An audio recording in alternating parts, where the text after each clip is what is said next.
This is 1st and 10.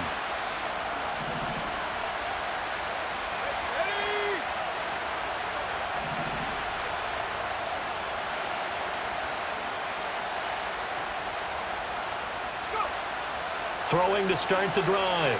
Proctor. And he can't get a throw off. He's taken down. What a huge play at this point in the game. The defense rising to the challenge and setting him back on the sack. So 4 quarters wasn't enough, and we are off to overtime. It's a little teaching moment here. Overtime rules. Remind us how this goes, partner. Okay, so in the past, we had sudden death. First team to score wins, but no longer. Now, if the team receives the ball, scores a touchdown, they win the game. If they kick a field goal, though, or don't score, the other team gets a possession. And after both teams get a possession, then we're into sudden death. First team to score wins the game. Yeah, that'll be a little too hot to handle as it will skip through the end zone for a touchback here.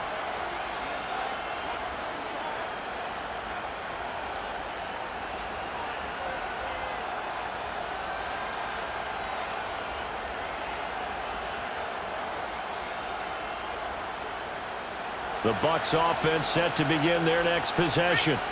Charles, you think back to halftime, they had the big lead. They were in control of this game. They lost that lead, but ultimately right now, with the ball in overtime, a chance to win this thing.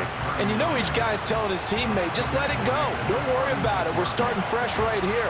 What happened before does not matter. What happens right now and going forward, that's what matters. Let's find a way to win this game.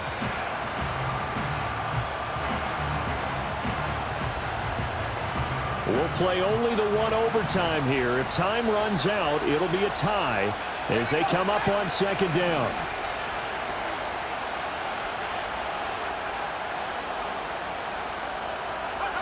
Now a first throw here in overtime. Now he'll dump it underneath to his running back, complete. And he'll bring it up here to right at the 40-yard line. Short completion, just 4 yards. And they'll be faced with a 3rd and inches. And a nice gain and a broken tackle along the way. And really, we shouldn't be surprised, should we? That's what runners do, especially the best ones. They break tackles and gain extra yardage.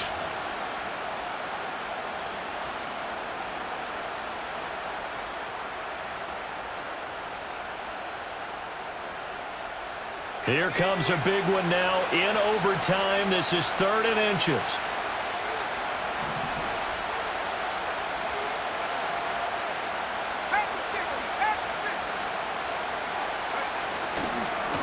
Now a give, right side. Stockton, and the penetration too strong. He won't make it back to the line of scrimmage. Tough sledding. They lose a yard there on 3rd. Here comes the Buccaneers punter now. And now on 4th and 1, it's a fake. And the gamble pays off. They get the first. A gigantic call there in overtime, but it pays off with a first down. So they snap it straight to the up man. What's his responsibility? Normally, obviously, just to protect, but he's got to be a guy that can be pretty agile too, right? Yeah, without a doubt, because you're talking about a guy, even in protection, he may have to slide up and down the line of scrimmage to pick up someone who comes through trying to block a punt. So you know. And the Bills are going to get him as he goes down. Brought down by multiple defenders, and it's a loss of 12. Well, many times when you talk about mobile quarterbacks, you get the sense that they feel like they can get out of any bad situation. They keep moving around and trying to emulate guys like the Scrambler or the Dodger. Instead, they keep losing yardage and digging themselves a hole that they can't get out of. That huge loss on the sack makes this job much more difficult. It's now 2nd down and 22 yards to go. Operating from the gun, Proctor. And that one too far in front. He couldn't reel it in. It's incomplete. I know conventional wisdom says, hey, don't get it all back in one play. But sometimes you go ahead and try to. They tried to get it all back on that one. Weren't able to do so.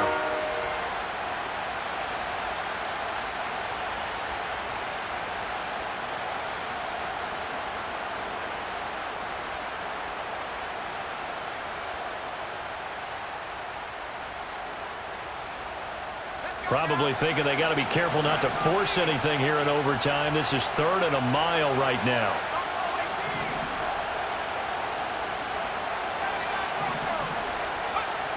Operating from the gun, Proctor. Throw right side, taken in by Godwin. So the completion results there in 9 yards. And that's going to bring up a 4th down. Here comes the Buccaneers punter now. On for a very important punt here in overtime.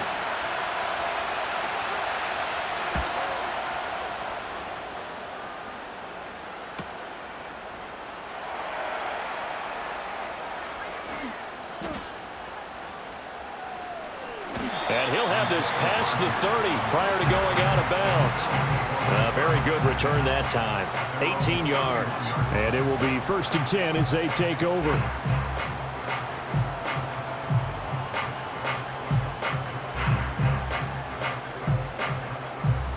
Buffalo offense ready to go for their next drive. Well, their defense did the job, got off the field without giving up any points. And now, Charles, all they need here is a field goal, and they get the victory. Yeah, and this is the way I love overtime. I'm one of those really old school guys that like sudden death right from the beginning. Well, we've got it now because any points wins the game. On defense, get a safety, a pick 6, fumble return, you can win it as well. So I'm really looking forward to this series and see how both sides play it.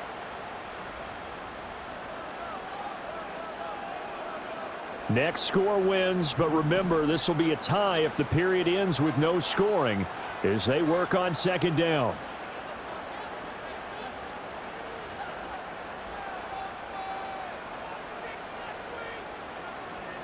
Tight. Look out. They'll keep it on the ground. Mobley. And able to get this one across the 45 before he's brought down. 69 yards rushing for him now as he is just trying to will his guys to an overtime victory. Josh Allen, he says that he wants to continue to perfect executing the run-pass option. Looked pretty good there. And he's put in the minds of all people trying to defend him that his legs create big plays. So guess who benefits? His running back. You no doubt about it, and we just saw it there.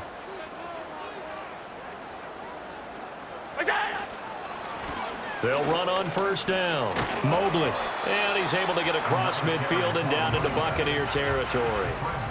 Well, no matter how they phrase it, staying on schedule, staying ahead of the sticks, whatever you want to call it, 7 yards on 1st down, that fits the bill.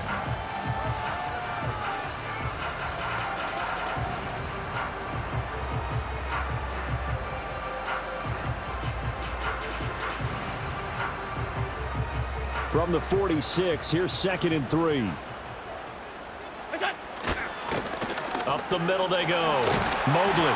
And he'll get it down on the play to the 37. Now a timeout called for by the offense. They'll be down to just 1 remaining as we step aside here in overtime. They've had some success here in overtime in this opening drive running the football. Right back to that well. And why not? When you have that kind of success, make them stop you. And until they do, keep going back to that well you just spoke about. I think there's more water there and available to them.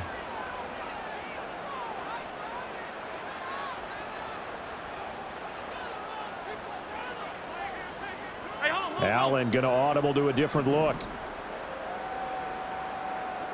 Sub.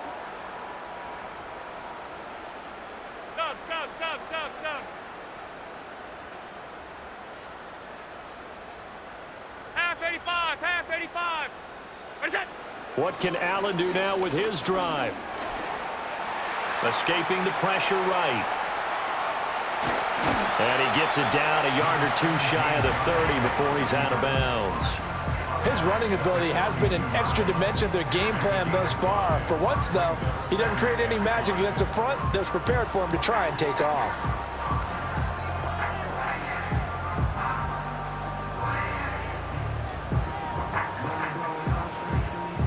From the 32-yard line now, here's 2nd and 5.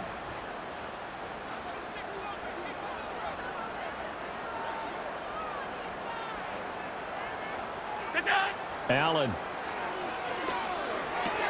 A short throw pulled in by Kincaid. And he is out of bounds inside the 30. I know sometimes we can get fooled when we watch him make catches, as we just saw him do there, because he really looks like a wide receiver the way he goes about his business. Yeah, 230, 240 range. Yeah, not super huge. Maybe not counted on to be that inline point-of-attack blocker that we used to have in the good old days. But you can flex him out. You can run wide receiver routes with him. You can make him a primary target, and that's how he'll shred a defense. Now they show jet sweep, but instead a run up the middle here. And he will have the first before he's brought down right on the chalk of the 20. And I know you, with every carry, especially in overtime, you're just saying, if you're that ball carrier, hold on to the football. Hold on to it, protect it, but not necessarily settling, because you're trying to get to the end zone. You're trying to end the game right here. And I know the defensive guys poking, clawing, raking, trying to knock the ball free and protect their end zone. Yeah, like you alluded to, especially this part of the field. So all eyes now on Tyler Bass. Now a timeout called